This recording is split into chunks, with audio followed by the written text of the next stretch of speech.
we are working to enclose the stage house and the auditorium with masonry. What our goal is to enclose that area because it's the hardest thing we've got to finish, and we want to be able to work inside of there all winter.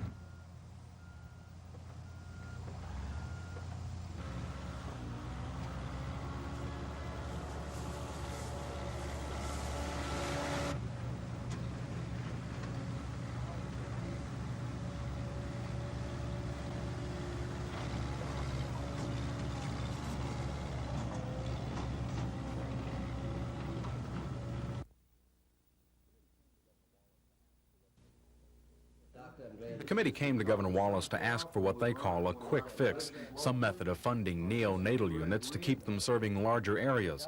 The catalyst to all this is Baptist Medical Center's planned cutback limiting access to babies from 4 Montgomery area counties. The hospital claims it's losing money in its program. The committee was particularly interested in getting Governor Wallace to stretch out the number of days Medicaid covers babies from 12 to 25 days. Medicaid covers a large group of the babies served in the unit, but the response was not encouraging. The legislature? He suggested that we approach the legislature and get it fixed. But I'm afraid that that's going to be too late for this whole region, because that doesn't offer the quick fix that we were talking about. All is not lost. Duran says the governor will try to arrange a meeting between the committee and the Medicaid department. But to date, miles have separated the hospitals and Medicaid over the mathematics of financial problems in the medical community.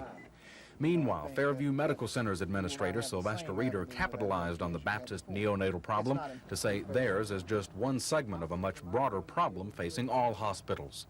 But we do believe that it is right to have some form of remuneration for indigent care in the state of Alabama for our indigent patients. They should not be denied health care. They should not be limited health care because of their abilities or inabilities to pay. One of the few other short-term answers for the Save the Baby Committee is the request to Baptist to keep the program intact for an extra 2 months, but it will be next week before the Baptist board meets. Chris Grimshaw, WSFA TV News.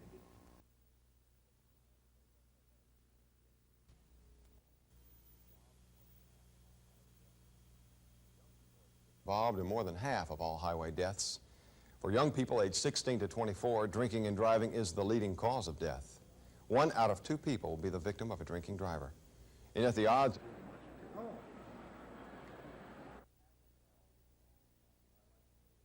We were happy to help, but I'd like to tell you right now, we're not finished. Till we get all the drunk drivers off the road, WSFA TV will be working with you every way we can, every year, forever.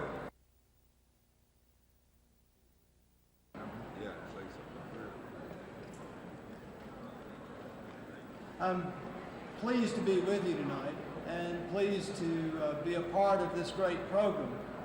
I accept this.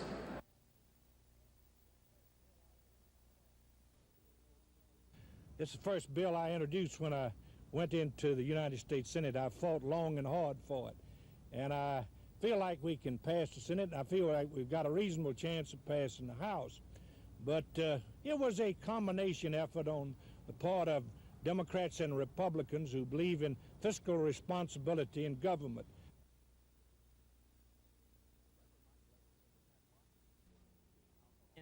The Reverend Mike Leatherwood has had lots of experience with alcoholics and drug addicts. He told these men and women that ministers who don't know a lot about the subject often make big mistakes when they try to help.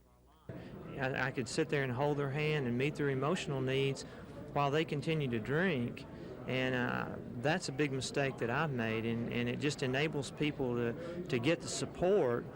It's really supporting their alcoholism. Education is the key, and Reverend Leatherwood urged religious leaders to take advantage of the resources offered by the medical community. He also says ministers must support the treatment programs. So many people that are alcoholics have gotten so far away from God that we're going to need to be patient and tolerant with them, and they're coming back to God because they feel so estranged from Him, and it's going to take some time. One thing these religious leaders learned is that you can be sincere in helping substance abusers, but you can also be sincerely ignorant if you don't know the nature of the disease you're dealing with and actually do more harm than good. Dennis Latham, WSFA TV News.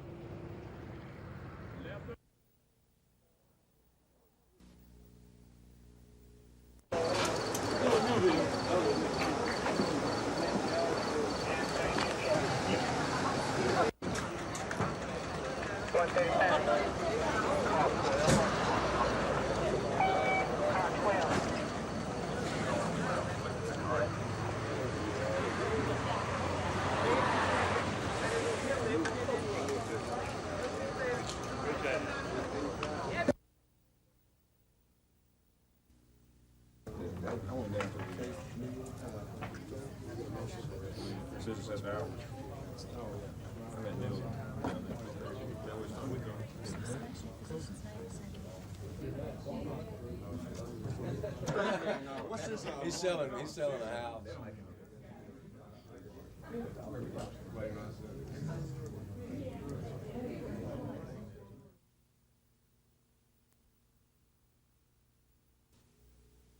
It's just going to be a super show.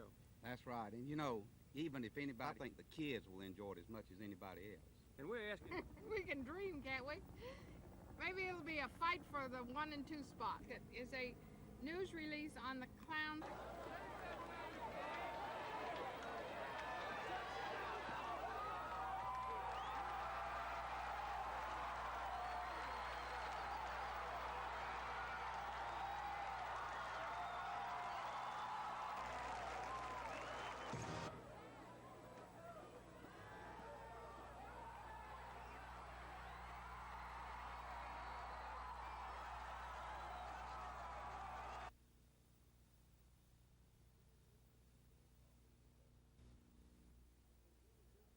They call me the Bear, and I've come to make you champions.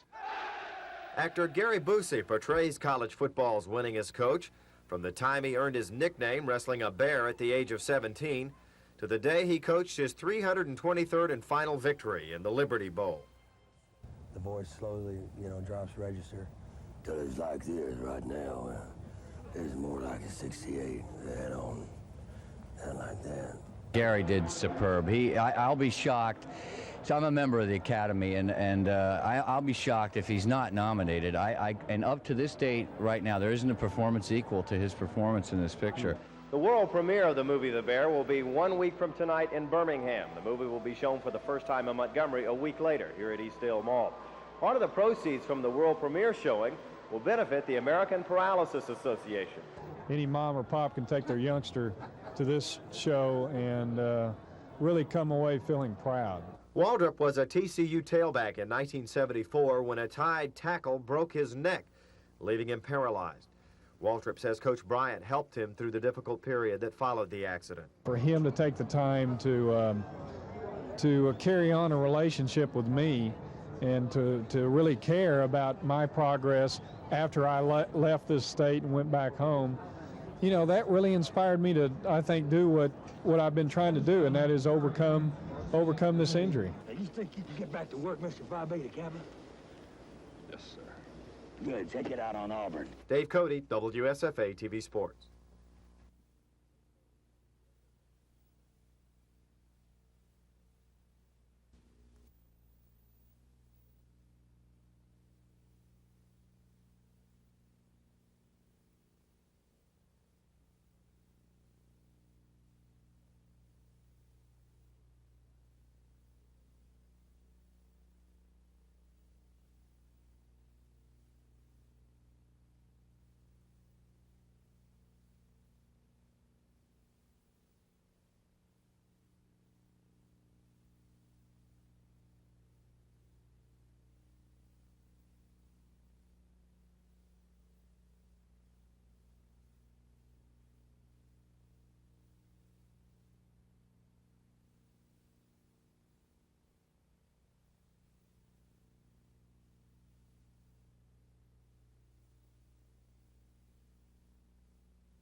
Well, I think I can. You know, I feel confident, and you know, I came back off the hamstring pull, and it's, you know, it's a little tender, but you know, it got a little tired toward the end of practice. But you know, that's because of me not having, you know, no work in 9 or 10 days. But you know, I think I can. You know, I feel confident. You know, before I got hurt, you know, I was running first, and you know, I felt really confident that, you know, I could do the job on a consistent basis. And you know, but of course, Mike Shula did a great job. You know, and so you know, it's going to be a battle there. You know, and that's what I like. You know, I like a challenge, and you know, that helps me keep me on my toes.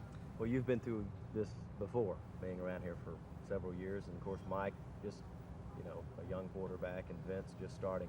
Was there anything that you could tell them after that?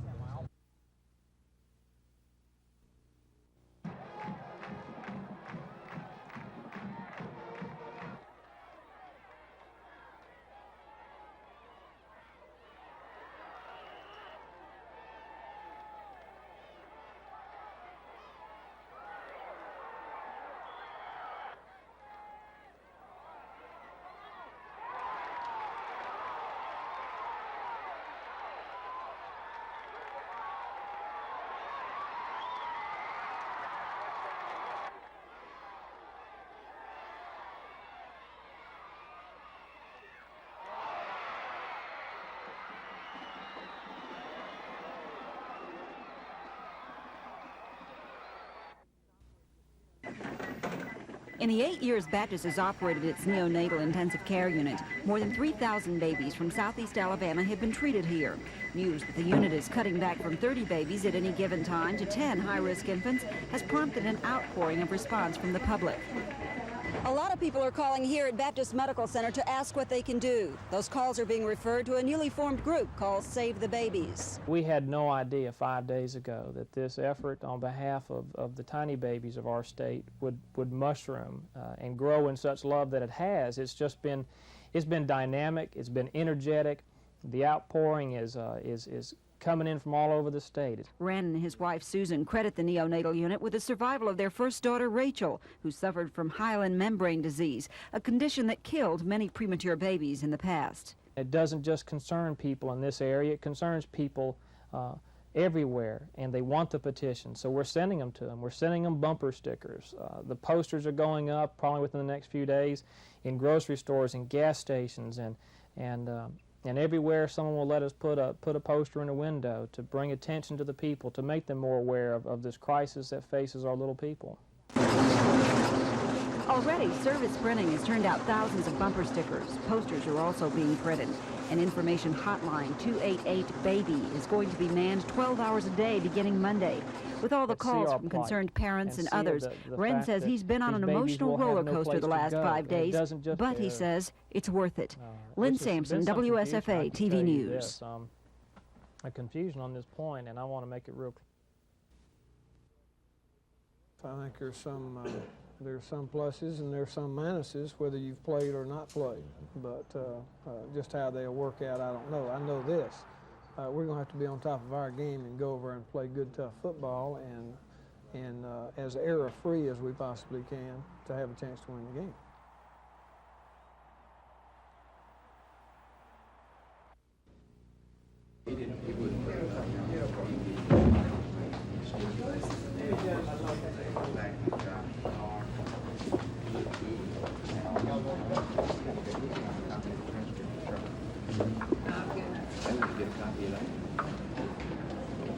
Nurses went down to third and they go get all them. Well, we got one lunch. Yes, sir. Nurses went down to third and they go get all them. Well, we got one lunch.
Humanicare Plus is going to offer employers major savings on their health care costs by guaranteeing that those costs will not go up by more than the consumer price index for the length of the contract. That's a feature that's not offered currently by any other plan.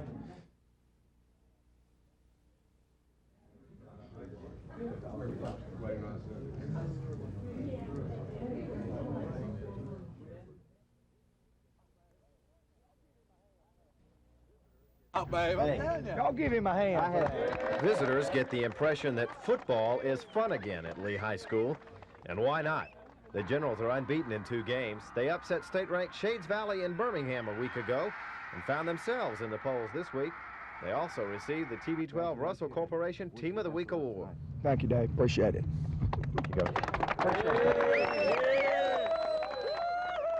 There's little time to enjoy all of the attention afforded them with city rival Carver, their opponent tonight at Crampton Bowl. They've played some good football teams, and they're very well coached. Al Pickett is an excellent coach, and they've had a few problems, but I expect them to come out and just play us just tough as nails tonight. McCracken says he isn't as worried about Carver, though, as he is his own team. We try to develop a philosophy, and I hope the kids have done this. I know the coaches have. All of us together, that we're not going to worry about Carver tonight. Really, that we're just going to worry about how we're going to play and try to improve on how we played against Shades Valley.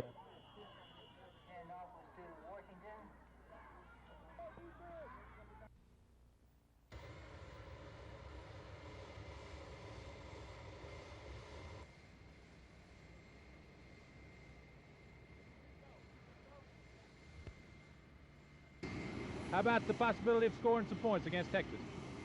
Well, we'll have to execute, and we'll have to be more physical than we were against Miami, that's for sure. So we'll just have to wait and see, Phil. I don't want to make any predictions until we line up and play, and we worked hard, and I think we got a good plan. We just have to wait and see what happens.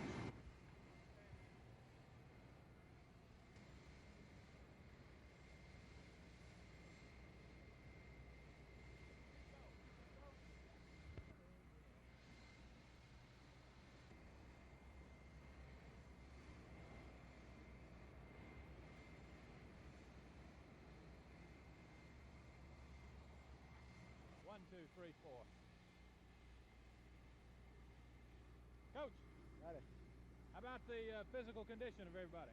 I think we're in good, pretty good shape. Phil, we may not be 100% everywhere, but I think everybody will play.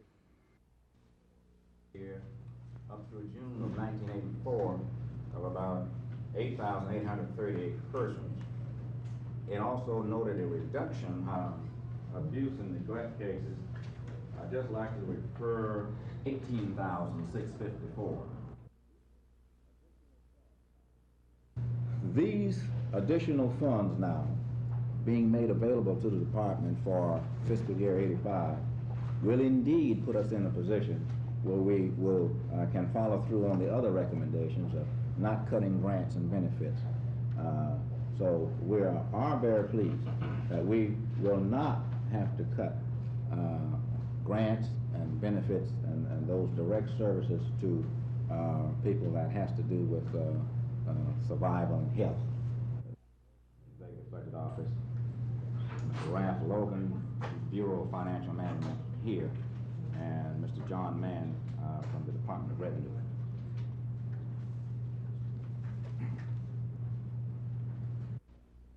Baptist Hospital claims that reduced Medicaid coverage is one of the reasons it wants to limit access to its neonatal program to patients from 4 Montgomery area counties.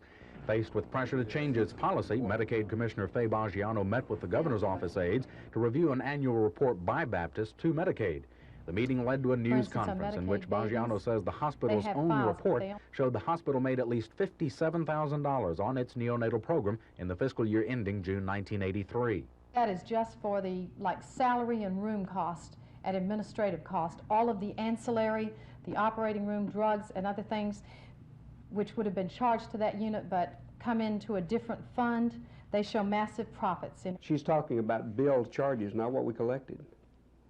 That's the difference. Baptist spokesman Gene Hanna says the neonatal program lost more than $800,000 last year, and that the report's figures showing the hospital ended the year with a $24 million balance doesn't change the fact that the neonatal program is a losing proposition. Hannah says his battle is not with Ms. Baggiano, but with a Medicaid formula that is hurting all neonatal programs in the state. Meanwhile, Baptist Hospital has mailed letters to the counties being dropped, saying if they'll at least pay the hospital its cost for patients from that county, it will continue to serve the county. In the meantime, Ms. Baggiano says she continues to wait for figures from the hospital to substantiate any impact from Medicaid, ready to work with them. The hospital says it's still working on those figures. The board Chris has Grimshaw, been WSFA TV trying News. for over a year in dealing with this.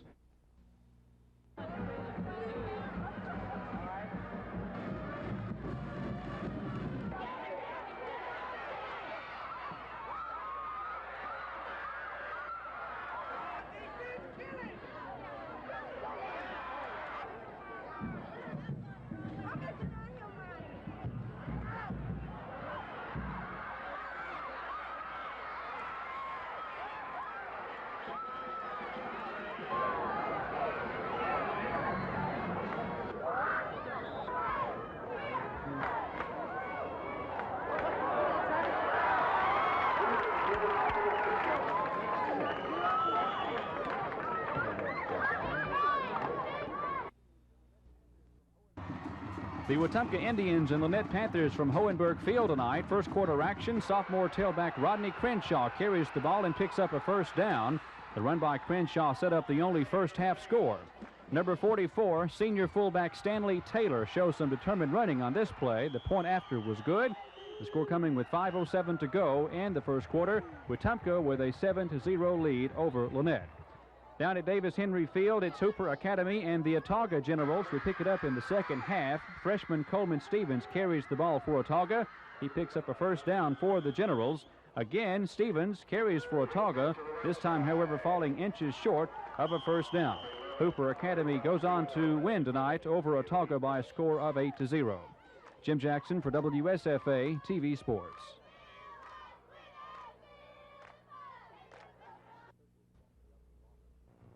After a meeting with officials from the governor's office, Ms. Baggiano released a document submitted to Medicaid from Baptist Hospital. The document is a financial report for the fiscal year ending June 1983, a report which Ms. Baggiano says showed the hospital was paid almost $950,000 from neonatal patients, while it only cost them $884,000 to run the program, a profit of more than $57,000. That is just for the salary and room cost and administrative cost, all of the ancillary, the operating room, drugs, and other things which would have been charged to that unit but come into a different fund. They show massive profits. You know, and I'm not a financial person, but we've just gone through that and looked at it because we heard what she said. That's not what the unit made, that's what we billed. And the unit actually lost $800,000 plus. But Ms. Baggiano says that's impossible. She asks if, in fact, the $942,000 is the amount billed, how could the hospital claim southeastern counties owe them $1.2 million for neonatal patients from their counties? And if, in fact, the $942,000 figure is the amount billed, why does the hospital's report to its board of directors reflect $5.3 million in billing for the last fiscal year? And how can the hospital lose $880,000 on a program its own report shows only cost them $884,000 to operate?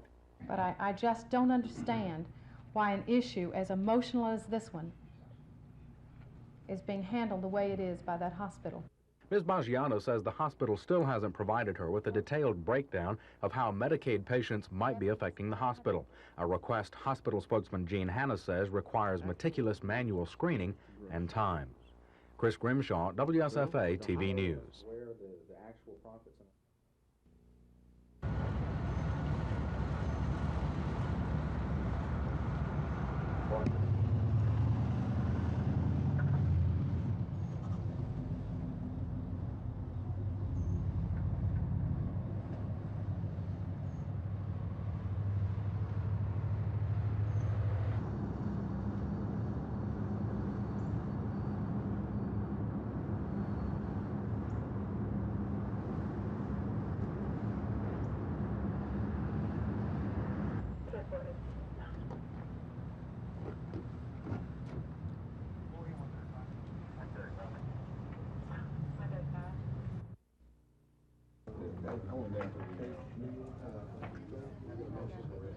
This is ours. Oh, yeah.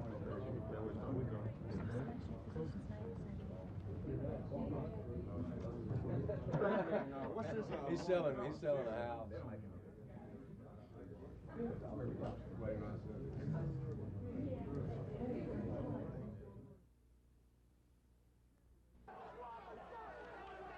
Securities Commission officials say financial planning is one of the unregulated financial services in the state, and it means potential abuse for many church groups and individuals. Security spokesman Bob Prince. We're concerned about the lack of regulation by any government agency. The individuals hold themselves out to be experts in taxes, securities, insurance. We doubt their credentials. We find many are not even registered as investment advisors with the Securities Exchange Commission. Professional financial planners like Charles Neal advises you to look for some evidence that the person who says he's in the planning business has some training and experience. Knowledge, licensing, show me. Experience, tell me all about it. And registration, tell me in the affirmative, yes, you are. And I will be satisfied to do business with you. The Securities Commission is considering asking the Alabama legislature for a new law regulating financial planning in the state. Alabama is one of 10 states without such a law.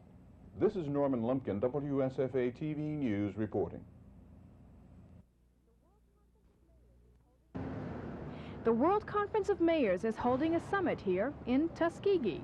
The reason? Tuskegee's Mayor Johnny Ford is president of the newly established conference. 60 of the 300 conference members are here to establish goals and guidelines. Ford says the purpose is to stimulate the economy. It is our responsibility as mayors to serve as the catalyst.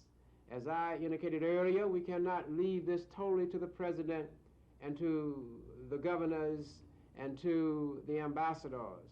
There's much we must do to look out for the economic welfare of our own cities. Mayors aren't the only ones here today. Some, like Taiwan's Sun Shen-lin, are here to build better international relations. We like to strengthen our mutual understanding and also cooperation. Yes, sir. I'm really happy to be here. And some, like Anders Larkett from Sweden, are here to make money. And I think this forum here is a perfect group for me to meet people and make contacts. Mayor Ford says the World Conference isn't interested in politics or foreign affairs. They're only interested in establishing business relations and building trust and respect between cities worldwide. Terry Stanton, WSFA TV News, Tuskegee. Thank God for every flower in these trees. Thank God for all the mountains and the sea. Well, I just one of his closest friends. He is one of my closest friends, and he tells that on the tape. Well, he stayed with me from when he was a young man right on up. I got some pictures of him that never have been published. I'm fixing to put them out too. And he's just a wonderful guy. He had two personalities. When he was nice, when he was drinking, he was a different man. But when he was sober, he was a nice guy. Just nice to me that he could be. I know that. He gives his shirt off his back when you're sober. He's a nice boy. Okay.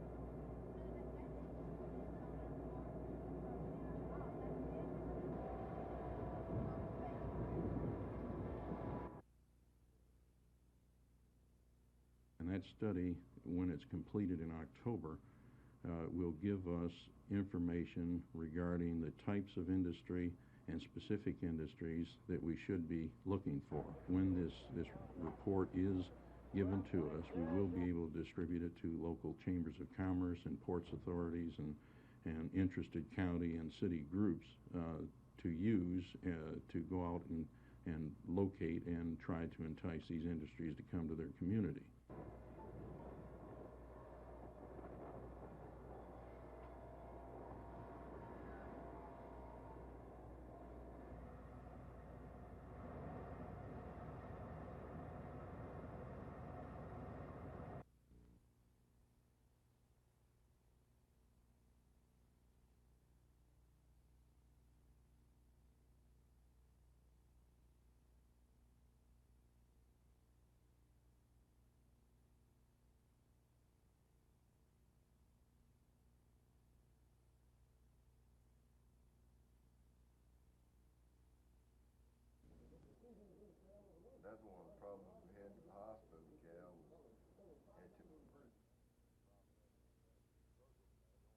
In process of the struggle that was going on, we went one way, and my foot caught the steel I-beam, I guess, as we were falling, and I guess that's when I wound up breaking my leg. You can see we're kind of running the sheriff's office from the house with a walkie-talkie and a portable phone and a channel changer for the TV, and kind of taking life easy. It's nice to know that you got a good bunch of folks that can operate the office without the boss around. I think a lot of times probably it runs a lot better when the boss is not there anyway. I was a little apprehensive about calls.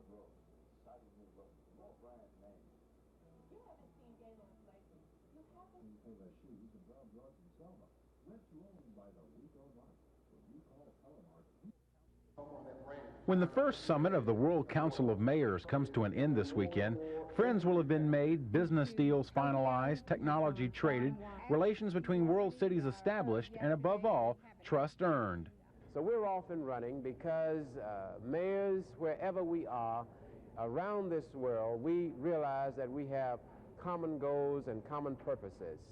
As president of the National Conference of Black Mayors, Johnny Ford says the World Council of Mayors was born to spread the ideas of world peace on a global scale.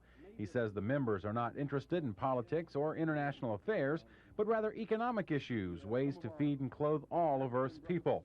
And as the mayors begin their journeys back to their cities, states, and nations, the general feeling here will be accomplishment. As we can exchange those ideas and problems, we can find solutions that will help all of us together, individually and collectively. And these are the type of accomplishments that we have reached this summit. I see that this World Conference, to me, has been a fulfillment, of a dream that this world needs to embrace, and realizing or taking to the realization that this is something that we've got to do to live together in harmony. The first summit, I do feel it went quite well. We got real good response from people all across the country and also from other parts of the world. The World Council of Mayors now moves on to Liberia to continue to attack the world's problems. And as Mayor Johnny Ford puts it, the future of the world lies within its cities. Dean Argo, WSFA TV News, Tuskegee.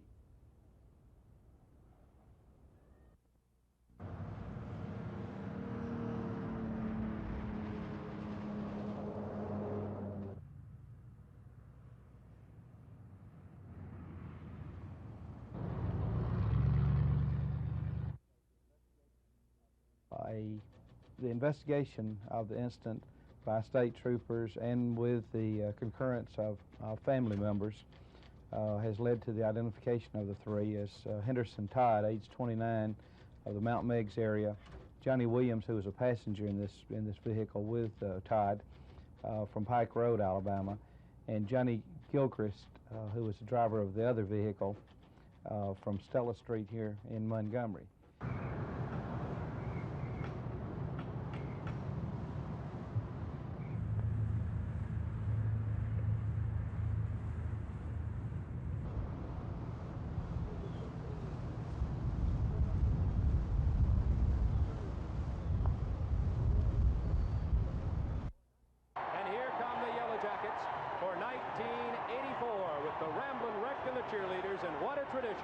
Here at Old, each team needs to take advantage of every scoring opportunity.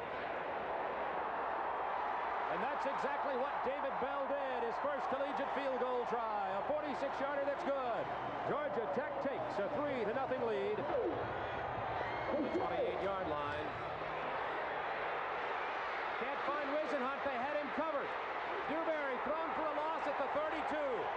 Dewberry hedging that tough Alabama defense dig in.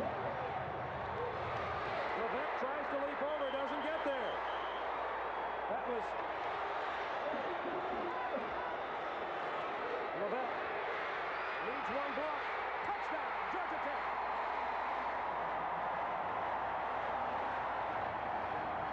nonetheless, a 15-yard penalty, and Tech has to kick off from the 25-yard line. They squib it, bounce it to one of the short men, comes up at the 29-yard line, and the ball is fumbled. Tech has the ball, I believe, at the 43-yard line. Georgia Tech recovers the fumble of Ricky Thomas. Ricky Thomas was the up back and got the squib kick. 23 minutes of football and no Alabama first down. Third down. Shula in trouble, avoids Swilling. Completes it to Richardson. And Alabama gets their first down on an excellent job of scrambling by Shula, avoiding Swilling.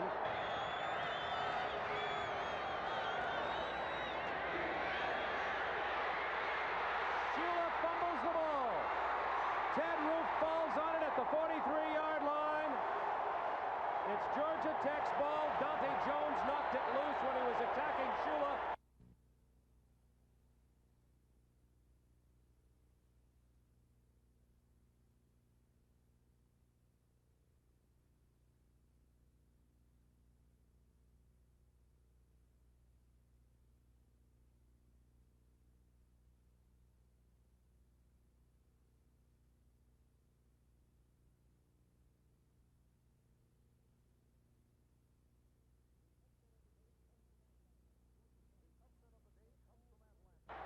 The upset of the day comes from Atlanta. Georgia Tech on offense led all the way against 19th ranked Alabama. This is Robert Levette from the 1. Jackets led 10-0. Georgia Tech had won just 2 games against the Southeast Conference since 1980. The rest of their offense today came from David Bell, 3 field goals of 46, 37, and 23 yards. The Tide avoided the shutout late in the game. Mike Shula, 3-yard pass to Ricky Moore. But the story today was Levette, number 20, who ran for 128 yards, more than the entire Alabama team. The Tide is 0-2, their worst start since 1956. Georgia Tech 16, Alabama 6. Andy Lascano for NBC News.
Every year about this time on college campuses around the country, university students have only one thing on their minds.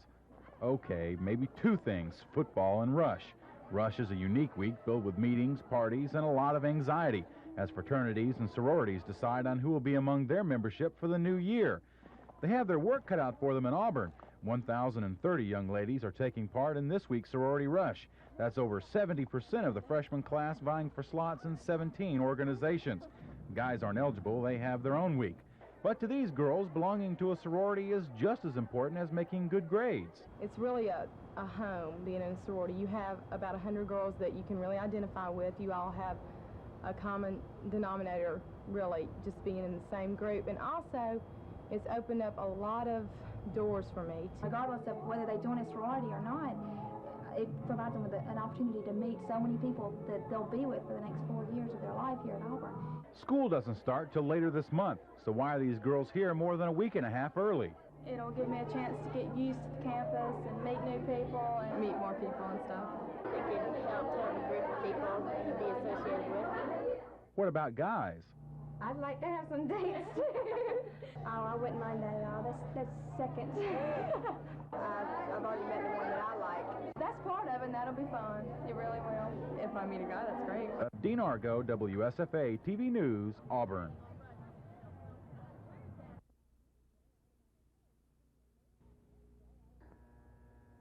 on Wednesday, Alabama Power Company will lower the level of Lake Jordan 3 feet to do maintenance and construction work upstream at Mitchell Dam.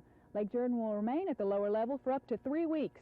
Lakes fluctuate every day depending on how much generation we have to have from the hydro system. But when we drop them and hold them, that is for a specific reason, either by request from the Department of the State or due to the fact that we have to drop them to do maintenance work. The power company has already lowered Mitchell Lake 3 to 4 feet, and on Saturday will lower Lay Lake. Both those lakes border Chilton and Coosa counties. The Game and Fish Division of the State Conservation Department plans to take advantage of those lower levels to work on public boat launches. Once the lakes are lowered, Alabama power officials say they are usually flooded with calls from fishermen. Well, if they don't fluctuate too much, it doesn't hurt anything, but if it falls too much, you can't get your boats in and out. It does affect the fishing. How? They don't bite. The fish won't bite. While fish may lose their appetite, Alabama Power loses a fraction of its hydroelectric capacity, which is why the lakes are lowered at this time of year instead of in the heat of summer or cold of winter. Lisa Walsh, WSFA TV News, Lake Jordan.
And the next glass of champagne will be in Europe, wherever that is. East, Joe, east.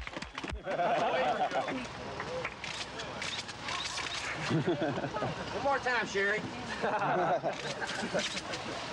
This is the real flying circus.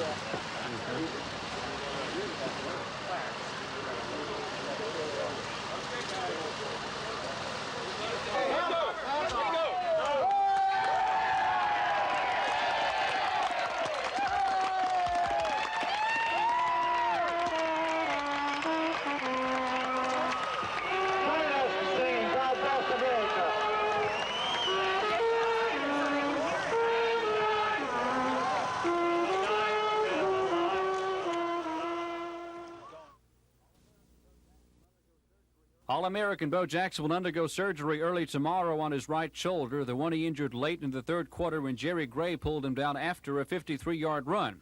Jackson has been admitted to a Columbus, Georgia hospital where the surgery will be performed. Doctors say the shoulder is completely separated. Texas won over Auburn 35-27. Meanwhile, Alabama's freshman quarterback Vince Sutton could be out for the season following an injury he received in the Tide's loss to Georgia Tech. Sutton went down with a possible broken collarbone.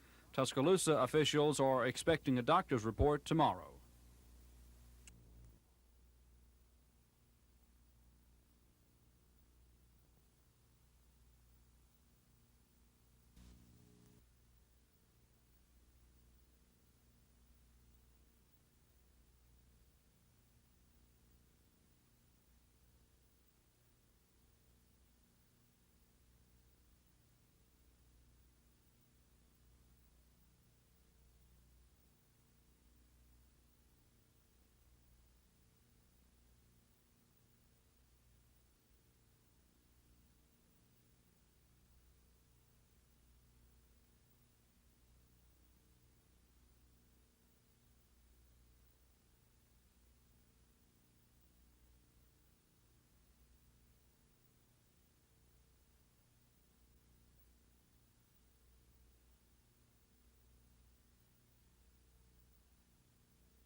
4 men were arrested in various parts of southeast Alabama. Two of the men were arrested on I-85 near Auburn, Alabama. One individual was arrested in Eufaula, and a fourth individual in the state of Georgia just over the Alabama line. All 4 were charged with possession with intent to distribute narcotics.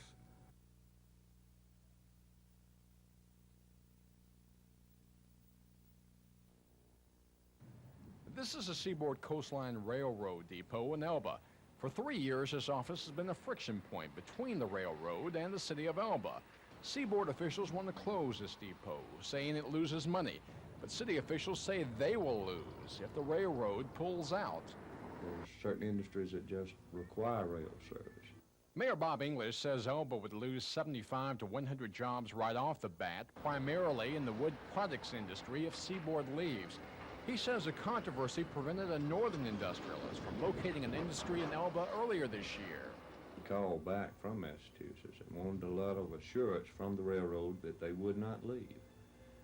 And he said he had to have that letter before he could pursue the possibility of locating in Elba further. And the railroad would not give us that letter of assurance, and so consequently he showed no more interest. It's the effect on industry city officials want to make the ICC aware of. The city has hired a Washington law firm to ask for a hearing. We feel like we have some things that Interstate Commerce Commission needs to hear our viewpoint. For now, the railroad is scheduled to pull out by the end of the year. But city officials say they will do what's necessary to keep Seaboard from abandoning its tracks. Cal Calloway, WSFA TV News, Elba.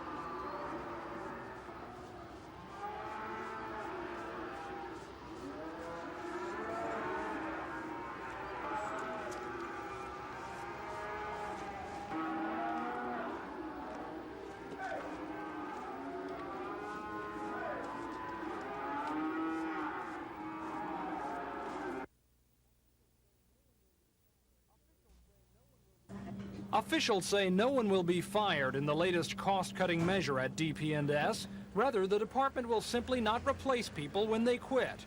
The move should save the department about $2.5 million in the coming year, but even that won't necessarily end the troubles here.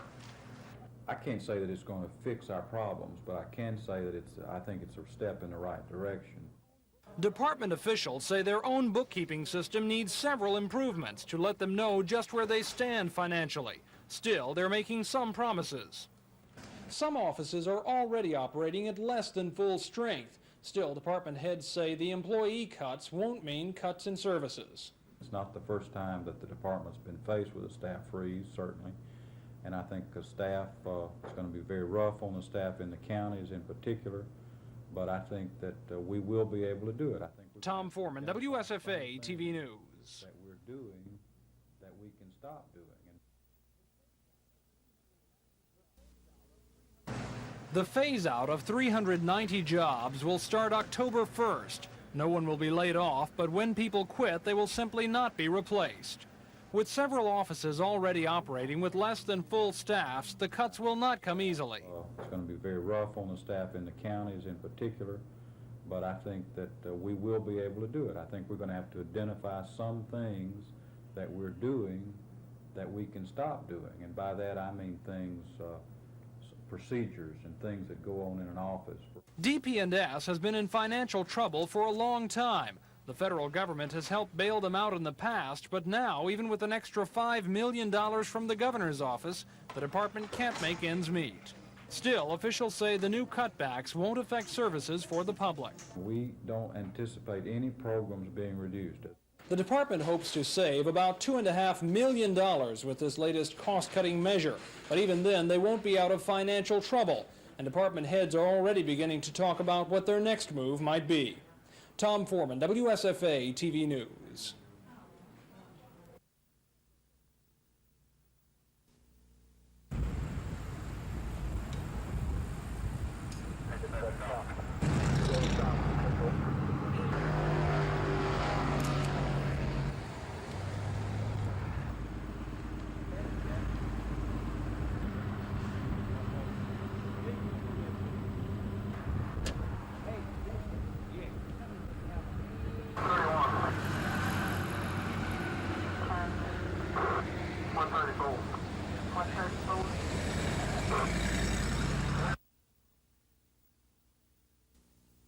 City clerk, she received $125 per week by audits or requested audits that of little towns, small towns, and larger towns that simply want to know how to set up their books, for example.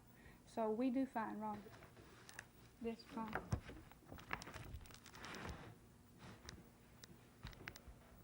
When we could be out helping some town, his office only goes when there's a hint of wrongdoing. We have, I would say, 80% of our audits are requested audits that of little towns, small towns, and larger towns.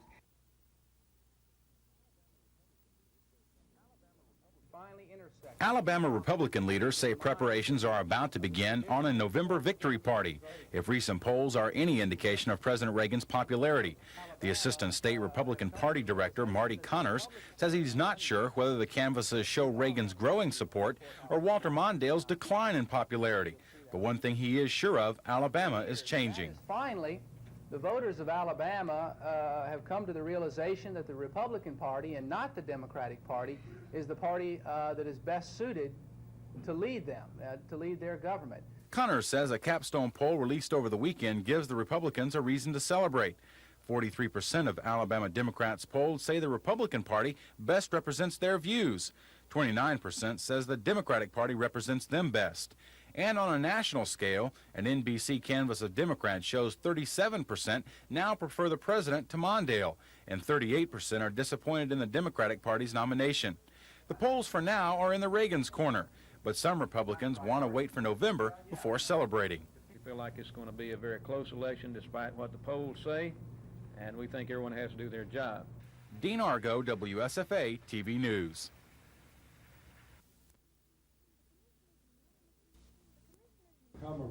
The commissioners unanimously approved the $25 million budget with a few provisions. One is that no vacancies within departments be filled without the commission's approval. Many departments will find their budget requests have been reduced because of the financial obligation for the construction of the new jail and county courthouse. The other provision brings some good news for county employees. The commission approved a 5% pay raise. Also today, they decided to place one new electronic voting machine at each precinct in Montgomery County. About 59 new voting machines will be available during the upcoming runoffs. Terry Stanton, WSFA TV News.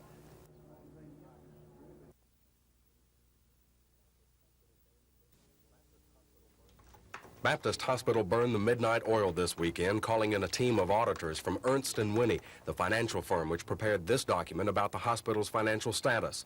The same report used by Medicaid Commissioner Faye Baggiano last week when she claimed the hospital has in fact been making money from the neonatal program. As far as we're concerned, we know that the figures that she gave, the interpretation of the figures that she gave are incorrect. But hospital spokesman Gene Hanna says he can't answer questions about how Ms. Baggiano misinterpreted the numbers or what the true numbers are. That, he says, will be the subject of a news conference by the financial firm Wednesday.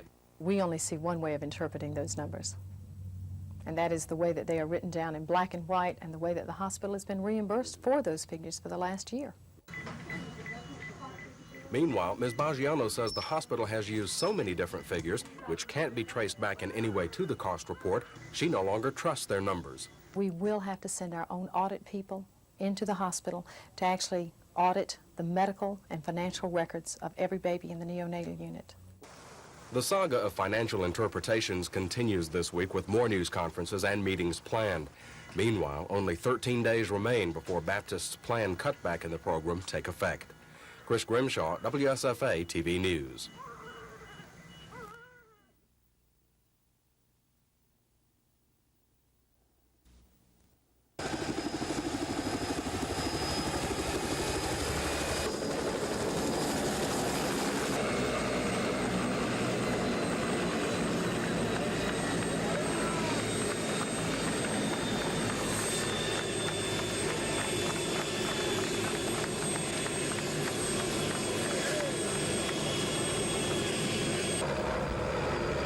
documents and all this proof out here, you'll need it because it's actually a key to the jail also.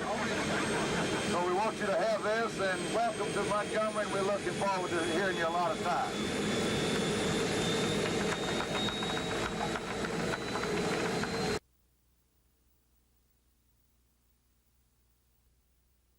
Optimistic and not do our jobs. Young professionals for Reagan, so it's going to be a team effort. Finally saw what we Republicans have been praying about for years, running in this state, but we are running from the courthouse to the White House and not backwards, and I think you'll see that on November. And they're doing the same thing, so you know everybody's got something to do, and it is a monumental task. We feel like it's going to be a very close election, despite what the polls say, and we think everyone has to do their job.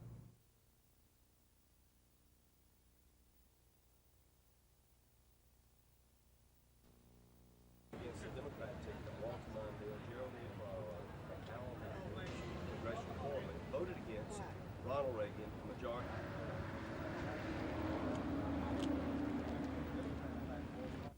There's no question in my mind that polls are going to get tighter. That I think with that candidate, all the harder we would have won. So what I ask you to do is those state headquarters in Birmingham. So thank you very much for everything you've done so far, and please, not as much to be very few, but I know you're not good. Is opposed to the National Right to Work law. They want federal control of education.